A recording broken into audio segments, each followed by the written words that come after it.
On March 12th of 1951, a new comic character hit the stands in Britain from creator George Mooney.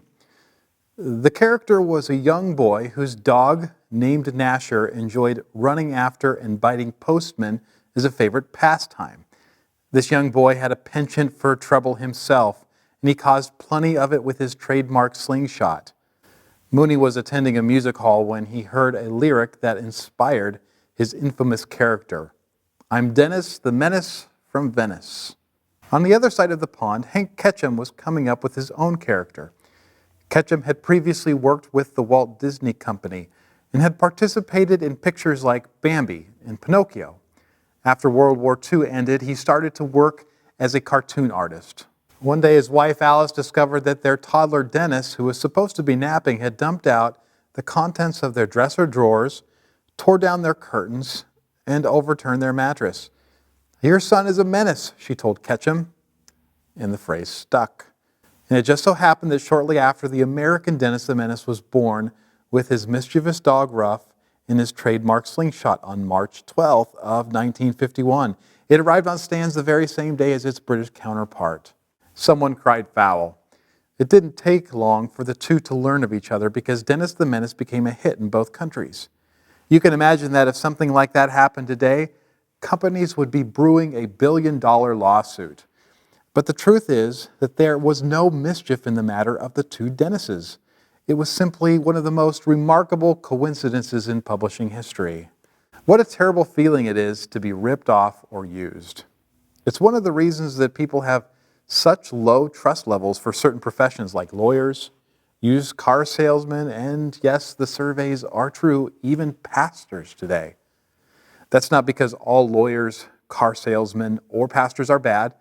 It's because some take advantage of people in difficult situations. People are manipulated, and they end up feeling more like things than human beings as a result.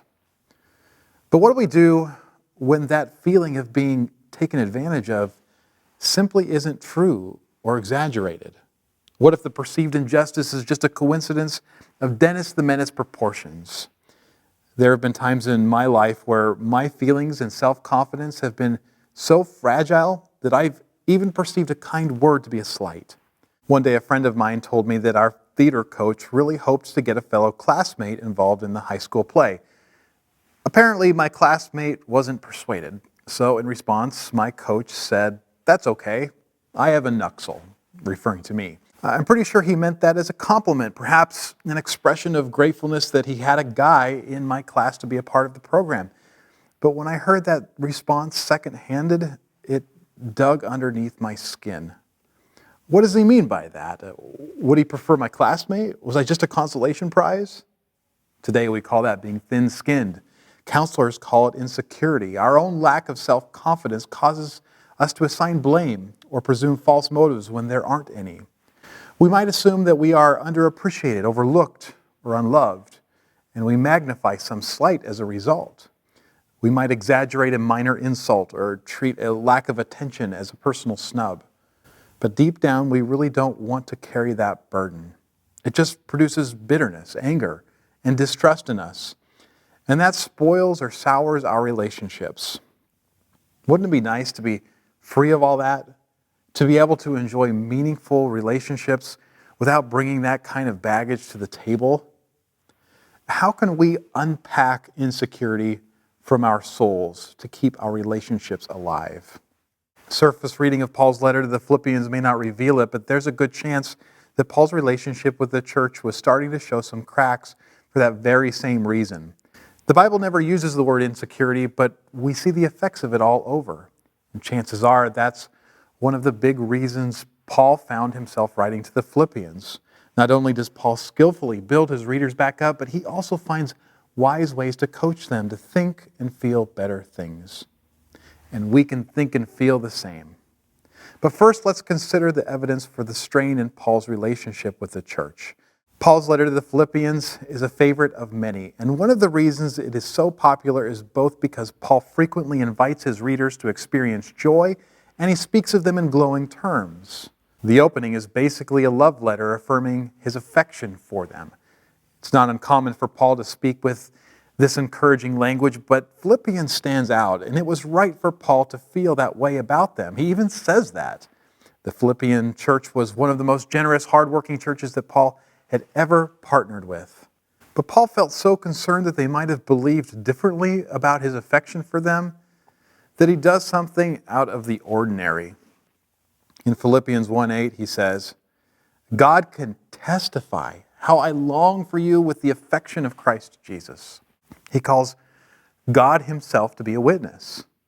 The author of Hebrews wrote, the oath confirms what is said and puts an end to all argument. In other words, making an oath was serious business. Jesus generally warned against doing that because a person's word should be good enough to establish trustworthiness.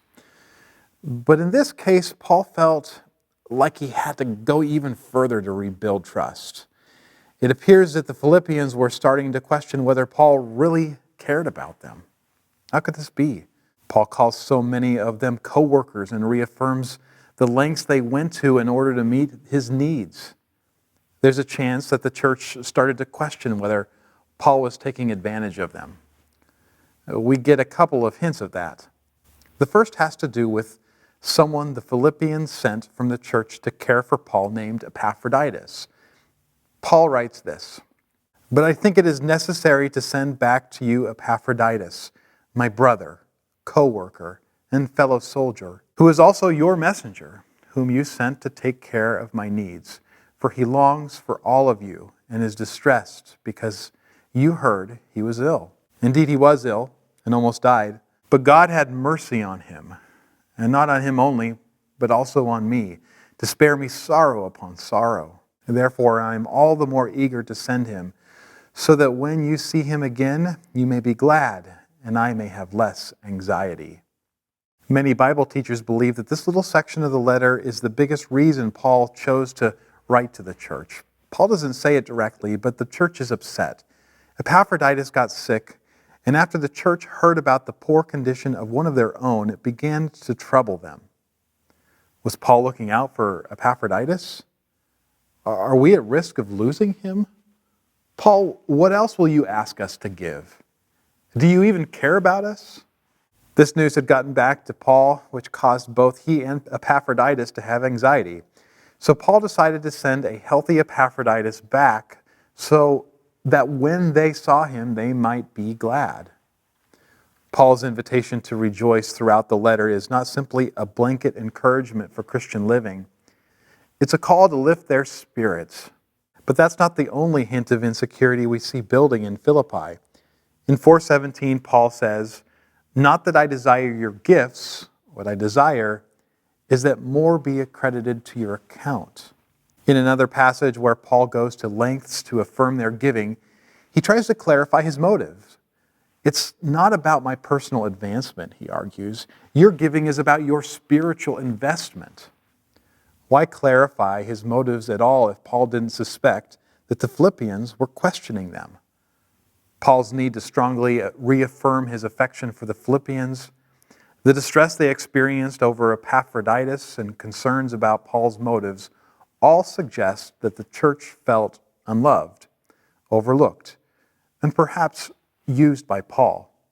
Given Paul's strong statements to the contrary, there's a good chance that Paul wasn't guilty of any of that. But that didn't erase the fact that they felt that way. Even in its inceptive years, the church was messy. Insecurity had taken a foothold at Philippi and suddenly became a threat to God's amazing building effort among that group of people. Paul found himself in a difficult place. He needed to continue to encourage the church to be obedient to God's will. But he was also wary that asking more of them could only add to the negative feelings and justify their conclusions. How could Paul relieve them of this burden without doing any more damage? And how might those of us who are weighed down by insecurities experience the same freedom Paul sought for the Philippians? And notice what Paul says in Philippians 2, verses 12 through 13. Therefore, my dear friends, as you have always obeyed, not only in my presence, but now much more in my absence, continue to work out your salvation with fear and trembling. For it is God who works in you to will and to act in order to fulfill his good purpose. Paul opens with an affirmation of their obedience and encourages them to continue in it. He doesn't say who the obedience is to. He leaves that open-ended for the moment because perhaps they believed their burden was obedience to him. Their continued obedience is working out their salvation. This expression has troubled a lot of Christians because salvation seems to be one of the last things someone can work out. Paul says in Ephesians 2:8-9 that it is by grace you are saved, and this is not from yourselves. It is a gift of God, not by works. A surface reading of the two ideas seems to pit them against each other. But verse 10 in Ephesians 2 releases some of the tension. For we are God's handiwork, created in Christ Jesus to do good works. We weren't saved by the good works, but we were saved for them. When a person continues to work out their salvation, as Paul says in Philippians 2, they are putting the grace of God to work to produce its intended goal, a life pleasing to God. But Paul adds another curious expression. He says to do this all with fear and trembling.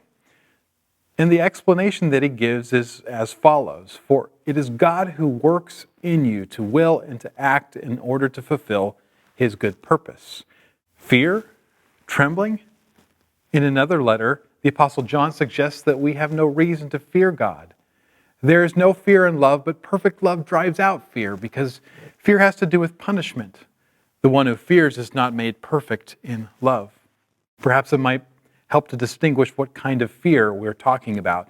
John's fear has to do with a person's final destination. And John's claim is that the one who accepts Jesus has no reason for such fear. Paul's fear and trembling have more to do with the awesome presence of God, conceptualizing and experiencing his majesty.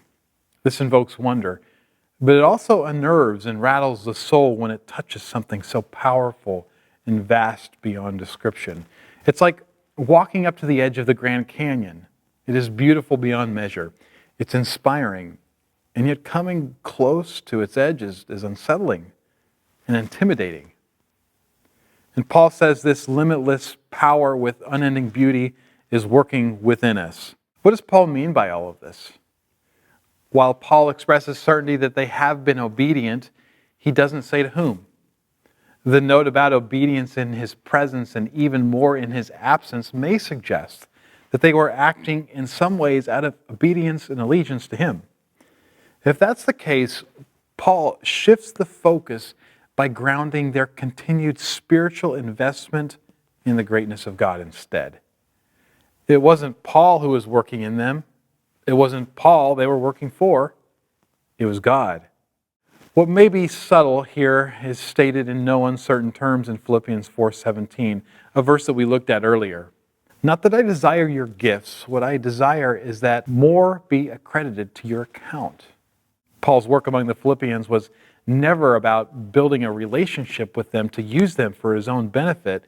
It was about giving them the opportunity to build a relationship with God. The truth is, when our service becomes people-centered, our service suffers from the law of diminishing returns. It makes sense, really. Even if you get to marry the perfect guy or work for your dream employer, the sheen eventually wears off. You see the imperfections in people, and the motivation to serve with excellence when they're out of sight starts to wane.